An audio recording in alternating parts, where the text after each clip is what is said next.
My husband drowned crossing the Sweetwater, and I was left with a cast iron Dutch oven and no wagon train. The guide said the mountain pass held a mad ex-scout who refused all company, but I had no other choice.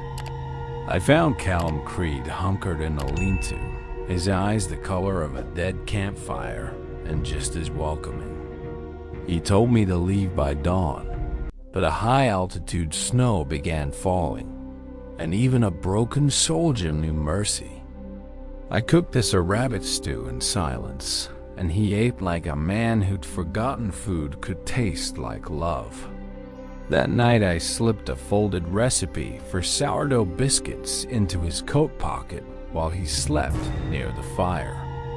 In the morning, he didn't mention it, but he left a tin of dried blueberries beside my Dutch oven without a word.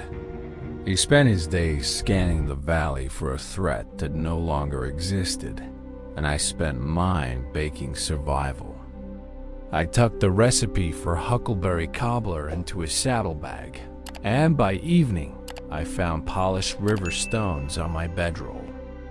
The stones were arranged in the shape of a heart, and this gruff, haunted man refused to meet my eyes afterwards.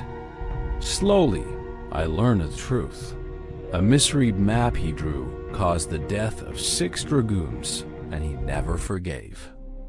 I told him I'd lost my husband to a rope that snapped, and grief made strange bedfellows of us both. We didn't speak much, but his coat pockets grew fat with handwritten recipes, and his gifts grew more intricate daily. He carved me a new spoon from aspen wood, and I used it to stir a gravy that made him weep. One morning, he was gone, and I found a note scrawled on birch bark. "Gone to find you, vanilla." He returned 3 days later with a tiny vial of genuine vanilla bean extract and frostbite on his scarred offering hands. I carefully doctored his fingers with balm while he watched my movements as if I were a completely impossible holy vision. That night I baked a vanilla cake in the Dutch oven, and he spoke his longest sentence in 5 whole years. He said, "You gave me recipes when I only deserved poison," and the vulnerability in his voice completely unraveled me.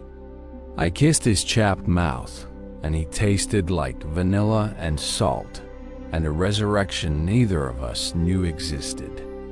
We decided to stay together in that high meadow, building a proper cabin before the first real snow fell completely.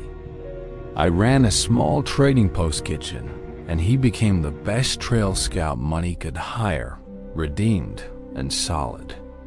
Our first child, a boy named Everett, after my late husband, was born in that same lean-to during a thunderstorm. Callum cried when he held the baby, and I understood that forgiveness had arrived in the form of 7 pounds exactly. He never stopped blaming himself completely, but he let that pain become the reason he saved every traveler from danger. One autumn, a lost cavalry officer found our cabin and recognized Callum's old careful, precise, life-saving map of the pass. He returned with a commendation, and I watched my husband weep into his hands while holding the paper he once cursed. Now our son bakes alongside me, and Callum carries a recipe in his coat for the joy of the ritual. Last night I wrote my final recipe. Ingredients: 1 broken man, 1 patient woman, and a lifetime of wild berries. Western old stories. Official reminds you that the hungriest souls sometimes find nourishment not in food, but in each other's tenderness.